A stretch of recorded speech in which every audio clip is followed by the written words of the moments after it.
Good day, everybody. My name is Brian, Titanium Training LLC. As always, here, what we're going to bring to you today is we're bringing you the next workout for the day. So, with that being said, let's just jump right into it. After you guys have done the warm-up, what you guys are going to do is, oh, you're not doing the warm-up? I should probably post a video about that too, so this way you have that before every training practice that we have. Good idea, Brian. Good idea. Anyway, let's talk about your workout for today, guys. Here's what you have going on. I don't know why I sound like a weatherman, but apparently that's just kind of what I do. Anyway, so what you have first is you have one section of exercise. Your first section of exercise has 4 exercises in it.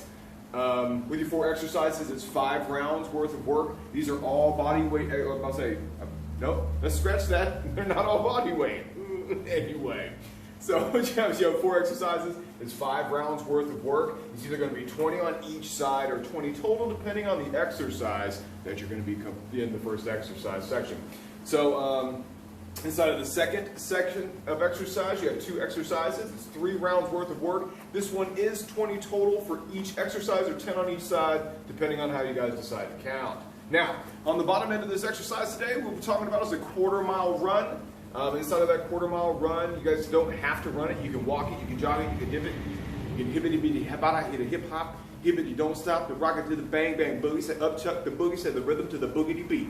Yeah, I bet y'all didn't know I could do that, but I didn't know that either. That's why I kind of just transitioned into it, and it sounded like a really crappy Kid Rock song. Anyway, and the last exercise that you guys have for today is a quarter-mile run. You do not have to run it. Essentially what this is, the average person inside of a quarter mile can either run between 4 minutes or walk it in 6 minutes. So that's kind of what you're looking at. So honestly, my overall goal is just to get you to go outside from anywhere between 5 and 10 minutes and just walk around, honestly speaking.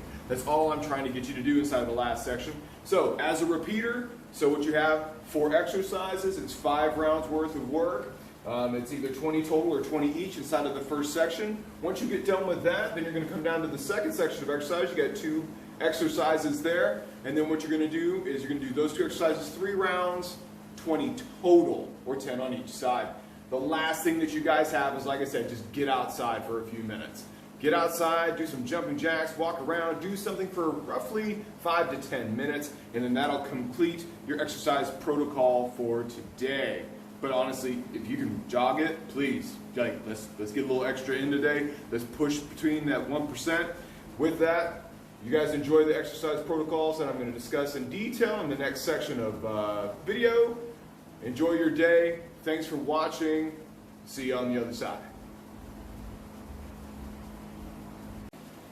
Okay, so what we're going to do now is we're actually going to discuss, excuse me, we're actually going to discuss how the workout protocol goes for today, discussing the exercises in detail, once again going from resisted, or actually going from body weight, all the way through into the resisted practice of it. This way, if we have rubber bands, we have dumbbells, we have kettlebells, whatever it is that we need, or whatever it is that we have, or anything that we have laying around the house, that allows just a little bit of resistance against what you're already doing. As a general rule, most exercises that we practice, honestly, are really, really good with your body resistance in order just to be more familiar with the motion, but that's a completely different video unto itself. The first thing you guys are looking at is doing the first section of work. So here are the first 4 exercises. The first of which is the push-up. Your push-up in many different variations, and simply because, like I said, most of us do not have equipment, but we can figure it out from there. So what we're going to do, you guys are going to start off with push-ups on your toes. So, here in the back, feet between hip and shoulder width apart, hands underneath your shoulders, and what you're going to do is you're going to allow those elbows, and then push back up. That's on your toes. The next thing you have is you can always drop to your knees. Same basic thing, down, and then push back up. Once you guys have done that, can't do that, that's cool. Let's stand up. The next thing I have is I have a bench over here off to the side. We're going to pull it into frame. So now that we have the bench in frame, we can still make sure, another point to make during the push-ups, is make sure that we're contracting our abs just a little bit through the motion of the exercise. This way it helps stabilize the spine and everything else. So what you guys are doing here is you got hands on the bench, same principle, down, and then back up. That's too much to do for 5 sets of 20. Then what you guys are going to do, you guys can also do it from a super elevated position, like on the wall or on a bar, on a countertop, wherever that you guys need to do it inside of your home. If it's too much to do push-ups like that, you can always grab yourself like 2 cans of like green beans, 2 jars of peanut butter, just putting something mildly resistant in your hands, actually lay down flat on the floor, and then chest press. Because I know for some people, like I said, we have wrist problems, sometimes it's even a shoulder thing, so then maybe just a little bit light resistance, laying back the other way, and then just pressing through, letting your elbows down, and then pressing through. You can do the same thing, getting a little bit of shoulder, a little bit of chest activation, and also through the tricep. Once you guys are done with that exercise, you're moving on to the next one, which is touchdown squats. For the touchdown squat, there's only a couple of simple variations of this. So, here's the first one. What you're going to do, feet actually directly underneath your hips. So, out, squat down, up, and back in. So it's just out, out, and just like that. Once you guys can't do that, can't do the jumping aspect of it, that's fine. Let's go to the next part of it, which is walk out, squat down, up and back in, walk out, squat down, up, and back in. If it's too much to do the squat, don't do the squat. Just actually work on the adduction and the abduction of the actual muscles of the inside and the outside of the leg. So just out, walk back in, out, walk back in, out, walk back in.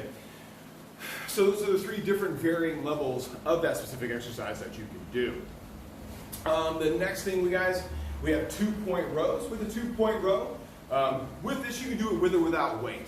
So without weight, what you can do is just 1 foot forward, 1 foot back, and then what you're going to do is you're going to obviously pretend that you have something in your hand, and then you're just going to squeeze that shoulder blade in the back, pulling your hand back, and then let it back down. Hand in the pocket, hand down to the knee. Hand in the pocket, hand down to the knee. And then, like I said, you can always continue resistance. You can put a couple of cans in a bag and then, row that bag. So I know a lot of us have those fun plastic bags from the grocery store. We even have the reusable bags. And you just, like I said, just start throwing things in it, grab that handle, and then just pull. And you're going to get so many on each side. That's your 2-point row, just as simply as possible. If that's too much for your back, you can always, always, always, always put your hand on something, feet between hip and shoulder width apart, and then pull from there. What you're doing at this point is you're redistributing the weight.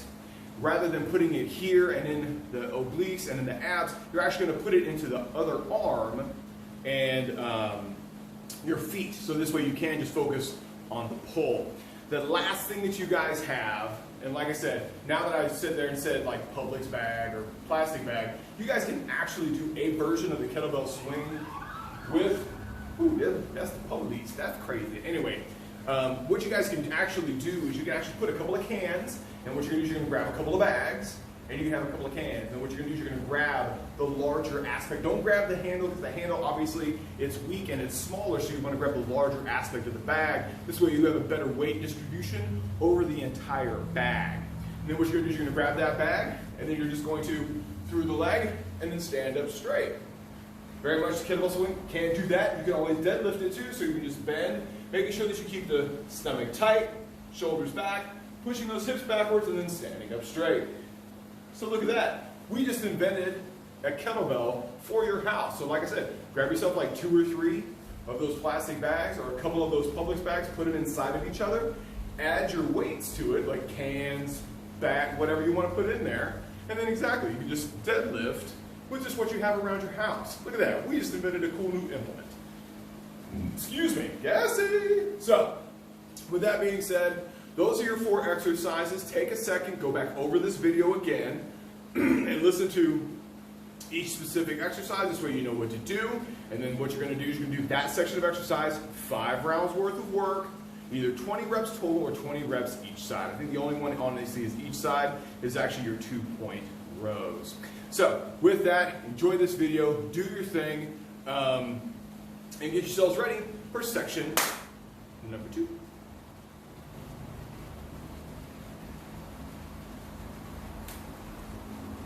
Alright, now that you guys are done done with section 1, let's talk about section 2. Inside of section 2, what you guys have is you have 2 exercises. We do 2 exercises. It's 3 rounds worth of work, and it's 20 total, or 10 on each side. Like I said, it's all variant on just how you decide to count. So the first thing you have is a plank with a weight slide. Now, remember in section 1 where we talked about having that bag full of things that we're using for like a kettlebell or a version of a kettlebell? Now what you can do is you can take that bag, you're going to lay it on the ground, and then what you're going to do is get into what's called a hand plank position or the push-up position. So what you're going to do inside of that position, you're going to take, see, we'll grab this kettlebell here for fun. Fun kettlebells! Anyway, I'm sorry, I don't mean to annoy you with my singing, but let me tell you, when you sing like a lark, that's how you do things. Anyway, so what you guys are going to do is you're going to get, like I said, you're going to get into the hand push-up position. From here, what you are going to do, or the push-up position, so the implement starts underneath, boop, boop, boop. So better angle here, there we go. So the implement is going to start underneath one side of your body. So for me, it starts underneath the right side, and then what you're going to do from the push-up position is you're going to slide it with your left hand to the left hand side. Then you're going to grab it with the right hand, slide it to the right, left hand to the left, right hand to the right for 20 total slides. Now, if you cannot do that from your toes, it works just as well doing it from your knees. The biggest thing about this exercise is making sure that you engage the core while you're doing the work. This way it helps stabilize both your spine, your hips, chest, and everything in the middle. The next thing you have after that is an open-close crunch. You can do this, honestly, it's preferable to do it without weight today because the idea is to just focus on creating tension through the abdomen. I'm not so much worried about the weight, and I'm more worried about how it feels while you're doing the exercise. So what you're going to do, oh God, this is awesome. I'm laying on the ground. What you guys are going to do is essentially, you're going to start off with your hands above your head, clasping your hands together, elbows, and then what you're going to do from here is extending the feet out. Tip number 1, if you feel any part of your back coming off the ground, like I said, don't extend your feet any further. Actually pull your knees back in a little bit to start. Because the idea is to keep from the lower back all the way up to the shoulders flat on the ground. You should feel it throughout the entire part of your back. So what you're going to do here is just like this, extending the feet, elbows to knees, and then back out. Elbows to knees, and then back out. Now, if it's too much to keep your feet up, that's cool. Keep your feet on the ground, same thing. Elbows to knees, and then back out. Elbows to knees, and then back out. If that's too much to do, keeping everything up, then what I want you to do is from here, keeping everything flat on the ground, then what I want you to do, keeping your arms touching the ground, I want you to reach for your ankles, and then come back up. Reach for your ankles, and then come back up. That's all the front and frivolity that I have for the 2 sections of exercise. As I said, after this, your fun finisher today is honestly just getting outside and being outside for like 10 minutes. You know, go for a healthy walk, breathe in some cool air, take a friend with you, keep 6 feet of distance, obviously, because social distancing is a thing. So, but absolutely, get outside. Go run, walk, jog, set a timer, listen to an audio book, whatever you want to do, get outside for 10 minutes. And this is my way of forcing you to do that. Or just walk around your living room for 10 minutes. Look like a complete lunatic, because that's my favorite part of the day, is looking like a lunatic. So, so what I want you to do is, like I said, the last section of exercise, there's no video needed, honestly. Go outside, take a walk, jog, whatever, and do it for about 5 to 10 minutes. Once that's done, you guys enjoy the rest of your day. This is the last workout for the week, so I'll see you guys in about 48 hours. We're going to do more videos, we're going to have more fun, we're going to have more live workouts. And as always, once you guys get done with this exercise protocol, what I want you to do is I want you to like, comment, and share everything that we're doing here. I'm doing these things for you, and then I want you to share it with the world. I want you to let the world know that even though you're stuck at the house, you are still getting things done. And that is super important. Because at this point in time in our world's history, while we're recording all this, what is going to happen is things are going to change, period. Life will never be the same. So our goal is to make the next level of life that we're going to live better than the first level of life. With that, like I said, if you guys like it, I want you to share it. I want you to tell people where you're getting your workouts from. I want people to know that you are the leader in taking care of your life. You guys enjoy and have a great week.